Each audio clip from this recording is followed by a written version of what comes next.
Au Bénin, la fabrication du fromage est une méthode de conservation du lait bien connue depuis plus de 100 ans. Partout dans le pays où l'élevage de bovins est pratiqué, des femmes produisent du fromage et le commercialisent, même jusqu'aux pays voisins.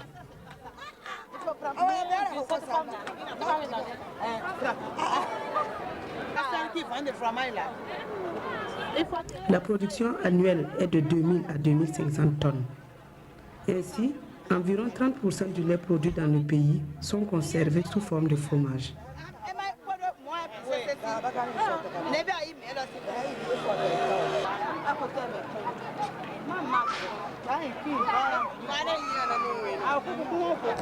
La fabrication de ce fromage présente plusieurs avantages. La technologie est simple, les ingrédients sont locaux et partout disponibles. Le procédé de fabrication ne dure qu'1 à 2 heures et le fromage se conserve sans réfrigération.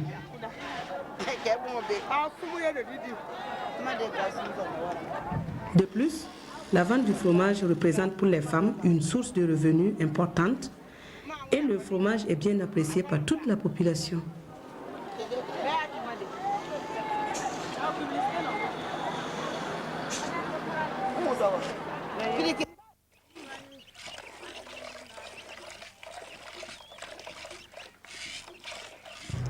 Le fromage est fabriqué par les femmes peules, soit dans leur campement, soit pendant la transhumance.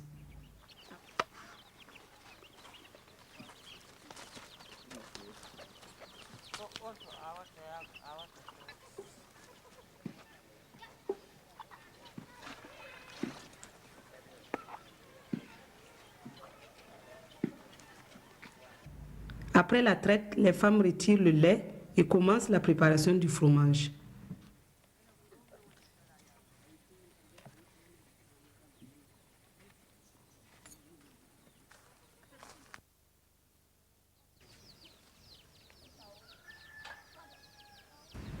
Comment produit-on donc le fromage?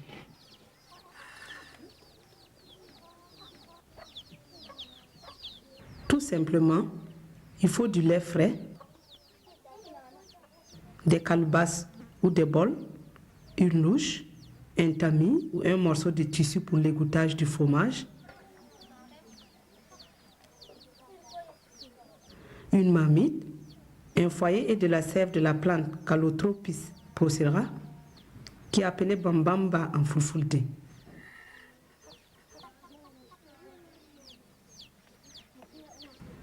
À la fin, si on veut rougir le fromage, il faut également des colorants, comme les panicules ou les tiges de sorgho.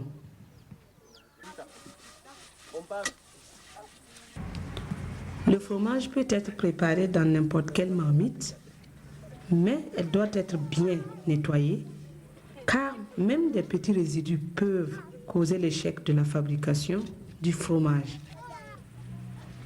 Pour fabriquer 1 kg de fromage, il faut environ 5 litres de lait.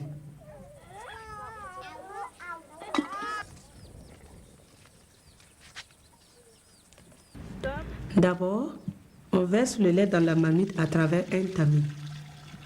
Le lait à transformer doit être frais. Pour cela qu'il faut utiliser soit le lait juste après la traite, soit le lait déjà chauffé pour sa conservation.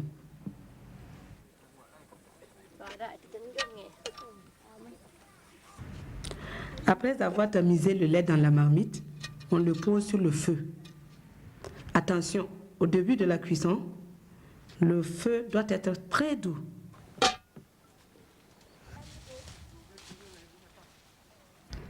La sève de la plante Calotropis procera ou bambamba sert à coaguler le lait.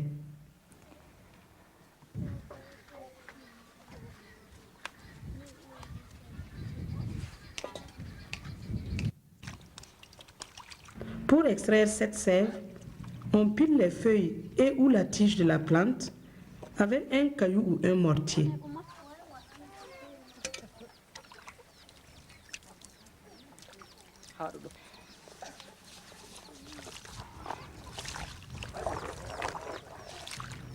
Tout caillou ou mortier doit être bien propre et ne pas contenir de résidus d'autres produits, par exemple des condiments, sinon cela risque de gâter la coagulation.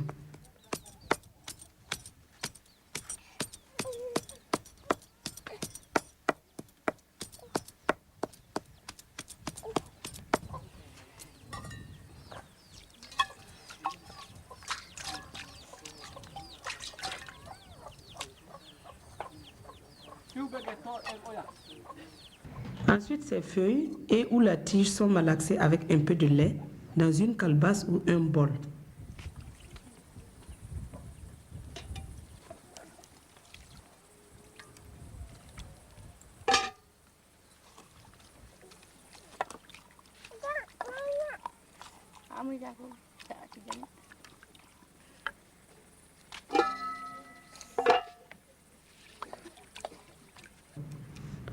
Puis on filtre le mélange de la sève de bambamba et du lait dans le lait posé sur le feu.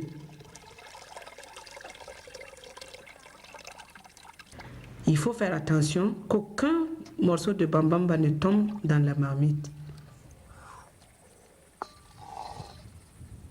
On peut aussi plier les feuilles et la tige et laisser égoutter la sève directement dans le lait posé sur le feu.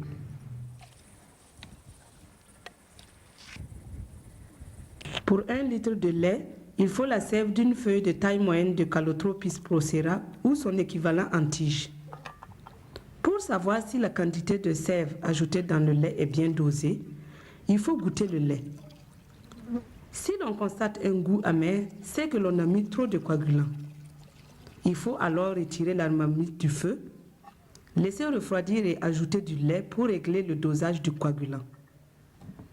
Lorsqu'il y a trop de coagulant, le lait prend une couleur verdâtre. Le Calotropis procera est une plante médicinale, mais elle est aussi quelque peu toxique. Par conséquent, évitez la consommation directe de la sève et son contact avec les yeux.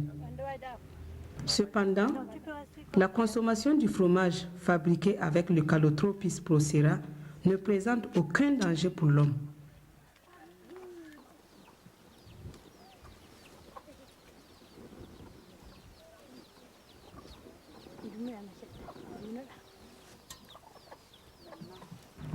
Le lait avec le coagulant est chauffé à un feu très doux.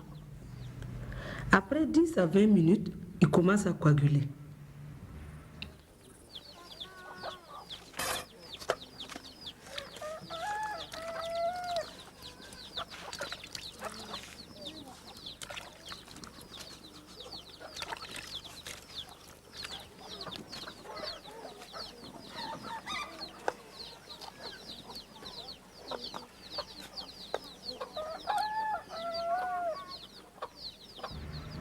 Si l'on constate que le caillé se forme très bien, c'est-à-dire que la surface d'abord lisse est en train de bien se partager, il faut augmenter le feu.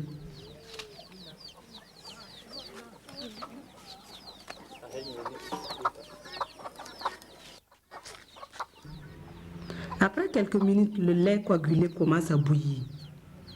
Il faut le laisser bouillir jusqu'au moment où le petit lait devient bien visible, c'est-à-dire clair et jaune, et le caillé du bas de la marmite remonte et englobe la partie supérieure.